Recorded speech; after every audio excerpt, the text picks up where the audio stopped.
Sounds to me like your arguments are based on it's the government's job to, in some way, provide equity for everyone. That's what I hear you saying, and that's an untoward argument for me. Well, if we're giving a person money to reach a higher level, we're giving them equity. Yes, at a certain point. An equity that they haven't earned, perhaps. At a level of philosophical so bedrock, that's I'm an egalitarian and you're not. That's fine. Egalitarian. That sounds you may be an egalitarian, but it's spelled SOCIA. Okay. No. The specter of socialism really is amazing to me. The thing's been dead for what years. the government does have a Has it? responsibility to provide, No. it seems to me, I'm sorry. What the government does have a responsibility to provide is a reasonable basis of opportunity for every individual to succeed, which takes some public investment. Yes. It's not just saying, I'll leave you alone and you go succeed. It is education. It is, I think, early childhood education. I think it is a healthcare system so that kids don't have asthma when they're growing up and can't learn, or lead poisoning, or any number of things. I just think the government does have that responsibility. Given the way the government we ought to have it. Given the way the government approaches a single product, like say corn or tobacco, the idea that the government is somehow going to manage opportunity in the larger economy is insane. Okay, Well, and not only that, my father was a very successful. My father was a very successful small business person. Shame on He him. died at 91. No, I mean, he was a wonderful man. Shame on him. But How dare he? But I'll be? tell you, he Yeah. loved Medicare. For him, Medicare was an absolutely indispensable part of a quality of life.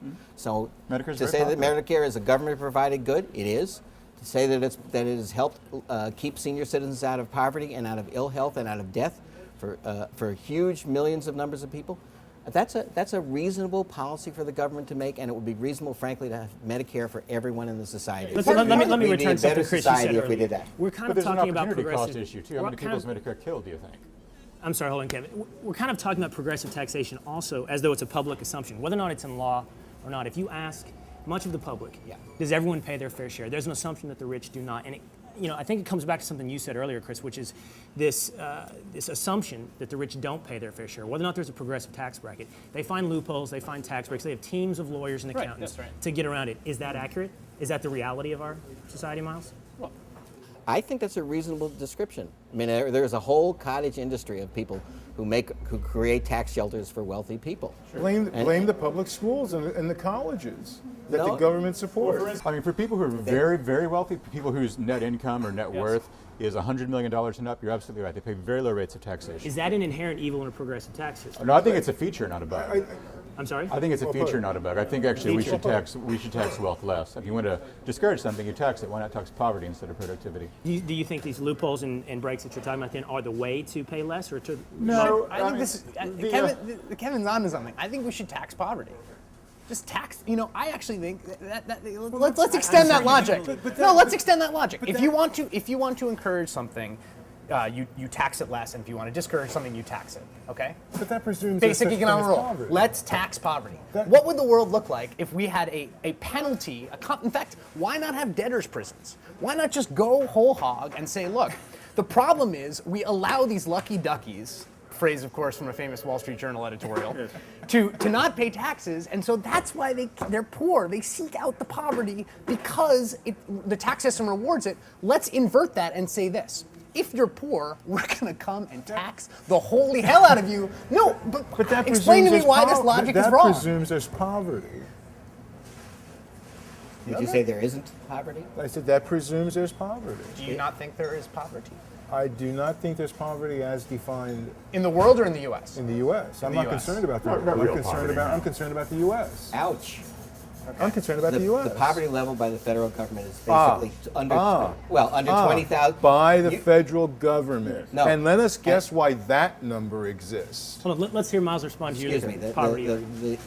The poverty level is about $20,000 a year now for a family of four. You cannot raise a family in New York or in Topeka, Kansas on $20,000 a family of four without having incredible deprivation for the family and the children. Do I think that's a bad idea? I think it's a terrible idea. I think the poverty level should be raised, and I think that there ought to be a set of policies from the minimum wage to providing health care to providing early childhood education that allow people genuinely and assist people to escape it. Leaving them to their own devices if you're in a situation without opportunity is immoral. But what you've just argued for is a formula to keep them in what you term as poverty. I don't believe that. That's I what don't you agree. just argued No, for. it's not what I've argued for. Why not I've argue argued for a set of them? policies that can Why help not them get argue out. why?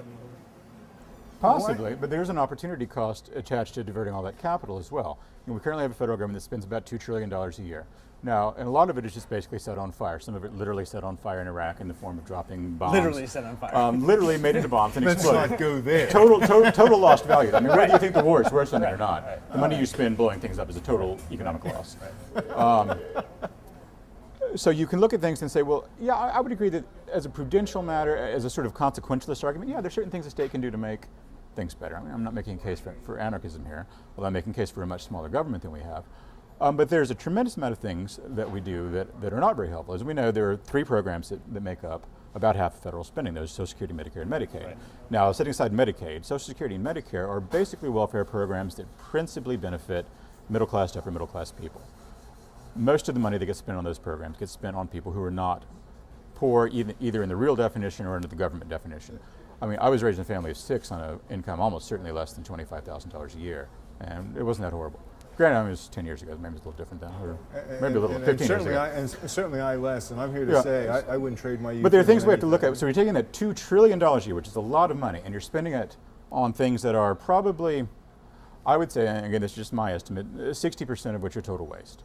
Now that money could have been doing something productive in the economy, which would have created Buying jobs. credit default swaps, for instance. You know, credit default swaps are actually a productive thing. I mean, when you buy, well, they are. Bonds need to be insured. Right. There's nothing.